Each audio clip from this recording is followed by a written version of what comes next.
السلام علیکم محترم ناظرین، آج بات کریں گے حضرت ابو بکر صدیق رضی اللہ تعالی عنہ کی ہمدردی کے بارے۔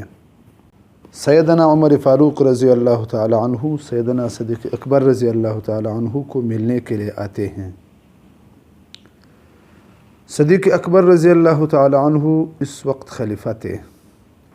انہوں نے دیکھا کہ ان کے پاس کچھ لوگوں کے نام لکھے ہوئے ہیں کہ یہ بیوہ عورت ہے، یہ اپاہج ہے، یہ ہینڈی کیپ ہے اور ان کی خدمت کرنی ضروری ہے۔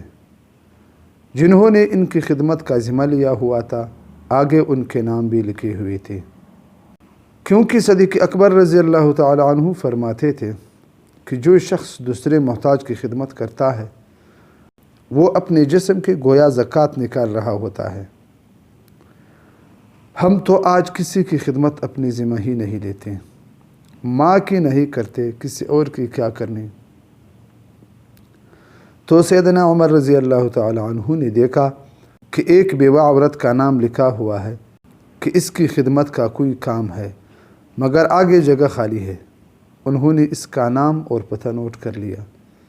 اگلے دن فجر کی نماز کے بعد اس کے گھر گئے، دستک دی، عرض کی، اماں میں خدمت کے لیے آیا ہوں۔ کیا خدمت ہوتی تھی؟ اس کے گھر کے اندر جھاڑو لگا دینا، برتن دھو دینا یا باہر سے پانی بھر کے مٹکوں میں ڈال دینا تاکہ اس بوڑھی عورت کو باہر نہ جانا پڑے۔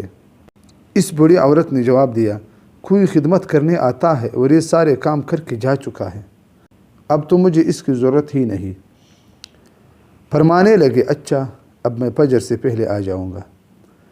اگلے دن عمر رضی اللہ تعالی عنہ فجر سے پہلے گئے، جا کے پھر دستک دی اور فرمایا کہ میں کام کے لیے آیا ہوں۔ اس بوڑھی عورت نے کہا، جو آنے والا تھا وہ تو کام کر کے جا چکا۔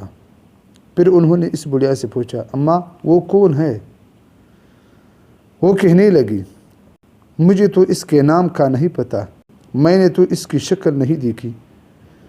وہ آتا ہے، دروازہ کھٹکھٹاتا ہے، میں پردہ کر لیتی ہوں، وہ یہ سارے کام کر دیتا ہے، جب وہ جانے لگتا ہے تو پھر دروازہ کھٹکھٹا دیتا ہے، میں باہر آ جاتی ہوں، نہ مجھے نام کا پتہ نہ اس کی شکل کا پتہ ہے۔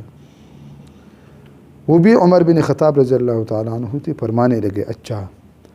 اب اگلے دن انہوں نے تہجد کی نماز پڑھی اور جا کر راستے میں بیٹھ گئے کہ میں بھی دیکھوں نا وہ کون ہے جو رات کے اندھیرے میں اس بڑھیا کے کام کر کے جاتا ہے۔ انہوں نے دیکھا کہ جب چاروں طرف خاموشی تھی، سب لوگ سوئے ہوئے تھے، بالکل اندھیرا۔ اس وقت ایک آدمی آہستہ آہستہ دبے پاؤں چلتا ہوا اس بڑھیا کے گھر کے قریب آ رہا ہے۔ تو جب وہ قریب آیا تو عمر رضی اللہ تعالی عنہ نے فرمایا، من انت؟ تو کون ہے؟ جواب میں حضرت ابو بکر صدیق رضی اللہ تعالی عنہ کی آواز آئی کہ امیر المؤمنین ابو بکر صدیق رضی اللہ تعالی عنہ ہوں۔ امیر المؤمنین، رات کے اس وقت میں اس بوڑھی کی خدمت کرنے کے لیے آپ آ رہے ہیں؟ اور دیکھا انہوں نے جوتے بھی نہیں پہنے ہوئے ہیں۔ تو پوچھا، امیر المؤمنین کیا آپ نے جوتے نہیں پہنے یا جوتے تھے ہی نہیں؟ تو ابو بکر صدیق رضی اللہ تعالی عنہ نے کہا، جوتے تو تھے مگر چونکہ یہ لوگوں کے سونے کا وقت ہے اس لیے میں گھر جوتے اتار کے آیا کہ میرے جوتوں کے آہٹ سے کسی دوسرے مسلمان کی نیند خراب نہ ہو جائے۔ دیکھیں ناظرین، ہمدردی اس کو کہتے ہیں کہ خلیفہ ہوتے ہوئے تہجد کے وقت ضرورت مندوں کی خدمت کرے۔ اللہ تعالی ہمیں اور آپ کو ہمدردی کرنے کی توفیق عطا فرمائیں۔ وآخر دعوانا ان الحمد للہ رب العالمین۔